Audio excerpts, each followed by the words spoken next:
In this generation of teenagers, there is very few people who focus on self-improvement.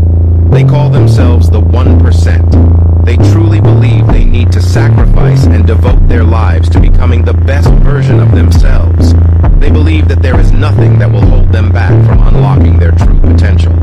If this comes up on your feed, you're most likely one of them. Welcome.